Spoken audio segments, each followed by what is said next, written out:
नमस्कार। चलिए आज एक बहुत ही मजेदार सफर पर चलते हैं। टाइम मशीन में बैठकर हम जाएंगे भारत के इतिहास की बिल्कुल शुरुआत में। ये एक ऐसी कहानी है जो हमें पहले इंसानों से लेकर भारत के सबसे पहले शानदार शहरों तक ले जाएगी। तो तैयार हैं इस जबरदस्त सफर के लिए? आइए शुरू करते हैं। अच्छा, सबसे पहले एक बहुत बड़ा सवाल दिमाग में आता है ना, कि भाई हम उस जमाने की कहानी कैसे जान सकते हैं जब ना कोई किताब थी ना कुछ लिखा हुआ था। तो इसका जवाब पता है कहाँ छिपा है? जमीन के नीचे। और यहीं पर काम आते हैं हमारे हिस्ट्री डिटेक्टिव्स, जिन्हें हम आर्कियोलॉजिस्ट कहते हैं। ये लोग ही जमीन खोदकर अतीत के राज हमारे सामने लाते हैं। तो ये है हमारा आज का रोड मैप।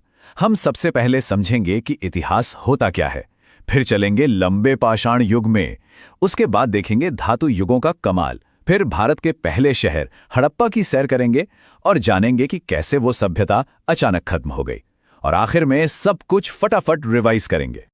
तो चलिए शुरू करते हैं हमारे पहले पड़ाव से। सबसे पहले ये समझते हैं कि आखिर ये इतिहास है क्या भला। और हाँ, हम उन हीरोज को भी जानेंगे जिनकी मेहनत ने हमें भारत के हजारों साल पुराने अतीत से मिलाया। देखिए, बहुत ही सिंपल शब्दों में कहे तो हिस्ट्री मतलब गुजरे हुए कल की कहानी। और इस कहानी को एक प्रॉपर तरीके से सिस्टमैटिकली बताने की शुरुआत की थी एक ग्रीक लेखक हेरोडोटस ने, और इसीलिए उन्हें बड़े सम्मान के साथ फादर ऑफ हिस्ट्री कहा जाता है।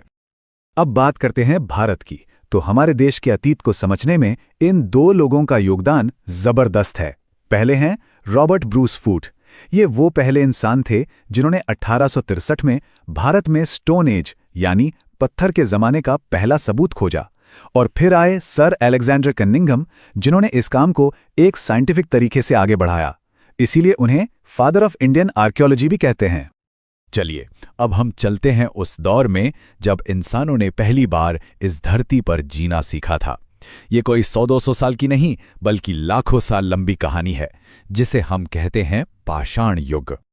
जरा इस टाइमलाइन पर एक नजर डालिए। ये एक बहुत ही चौंकाने वाली बात बताती है।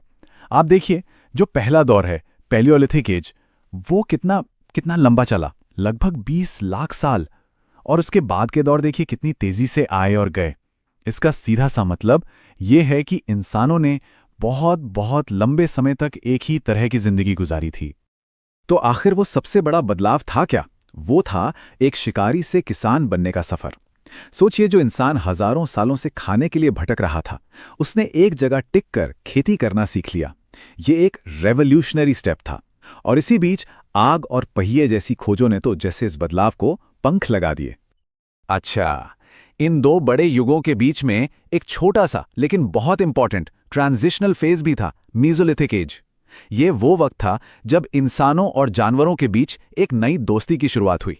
हमने जानवरों को पालतू बनाना शुरू किया। और पता है हमारा सबसे पहला एनिमल फ्रेंड कौन बना? जी हां, कुत्ता। देखिए, पत्थर का जमाना कोई एक रात में खत्म नहीं हो गया, बल्कि एक नई खोज ने दुनिया को हमेशा हमेशा के लिए बदल दिया।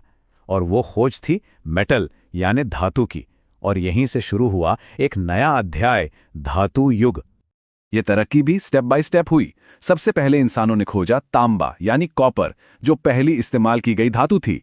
फिर उन्होंने सीखा कि अरे, तांबे में टिन मिला दो तो कांस्य यानी ब्रॉन्ज बन जाता है, जो कहीं ज्यादा मजबूत है। और फिर आया आयरन यानी लोहा, जिसने तो खेती से लेकर लड़ाई तक हर चीज का नक्शा ही बदल दिया।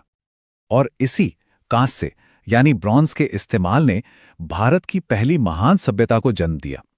अब हम बात करने जा रहे हैं हड़प्पा सभ्यता की, जो उस समय की सबसे एडवांस्ड और मिस्टीरियस सिविलाइजेशंस में से एक थी।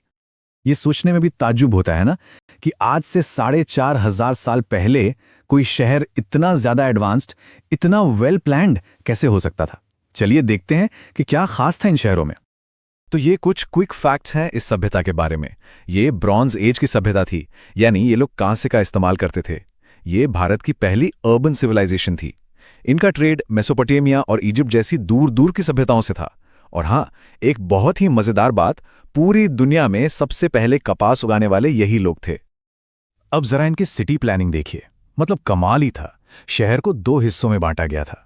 सड़कें एक दूसरे को बिल्कुल 90 डिग्री पे काटती थीं, एकदम ग्रिड पैटर्न में। और सबसे ज्यादा हैरान करने वाली चीज, हर घर से जुड़ी हुई ढकी हुई नालियां। ये दिखाता है कि वो लोग क्लीनलीनेस को लेकर कितने कॉन्शियस थे। और इनके हर शहर की अपनी एक अलग पहचान थी।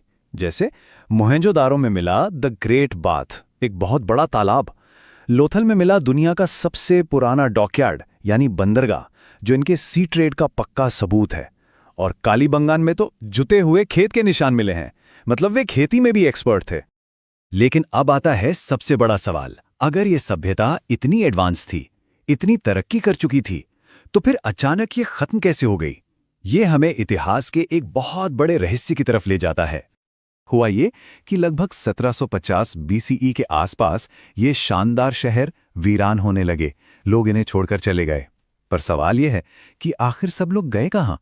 ऐसा क्या हुआ कि एक पूरी की पूरी सिविलाइजेशन बस गायब हो गई? देखिए, इस सवाल का कोई एक सिंगल आंसर नहीं है। हिस्टोरियंस ने कई अलग अलग थ्योरीज दी हैं। कुछ कहते हैं कि बाहर से हमला हुआ होगा, कुछ मानते हैं कि भयंकर बाढ़ आई होगी। लेकिन आज जो थ्योरी सबसे ज्यादा मानी जाती है वो है क्लाइमेट चेंज की। हो सकता है कि नदियां सूख गईं, जमीन बंजर हो गई और लोगों को वहां से जाना पड़ा। तो चलिए फटाफट से एक क्विक रीकैप कर लेते हैं कि आज हमने अपनी इस यात्रा में क्या-क्या सीखा। तो याद रखने वाली मुख्य बातें क्या हैं? पहली, पुरानी कहानी सबूतों से बनती है। दूसरी, इंसानियत की सबसे बड़ी छलांग थी शिकारी से किसान बनना। तीसरी, हड़प्पा सभ्यता भारत की पहली शहरी सभ्यता थी जो अपनी जबरदस्त सिटी प्लानिंग के लिए जानी जाती है। चौथी, ये ब्रॉन्ज एज की सभ्यता थी, इन्हें लोहे के बारे में नहीं पता था। और आखिरी बात, इस महान सभ्यता का अंत कैसे हुआ, ये आज भी एक बड़ी पहेली है। और जाते जाते मैं एक सवाल छोड़कर जा रहा हूं। अगर क्लाइमेट चेंज जैसी चीज एक इतनी महान, इतनी एडवांस सभ्यता को खत्म कर सकती है, तो उनकी कहानी से आज हम अपने शहरों और अपने भविष्य के लिए क्या सबक सीख सकते हैं? इस पर सोचिएगा जरूर।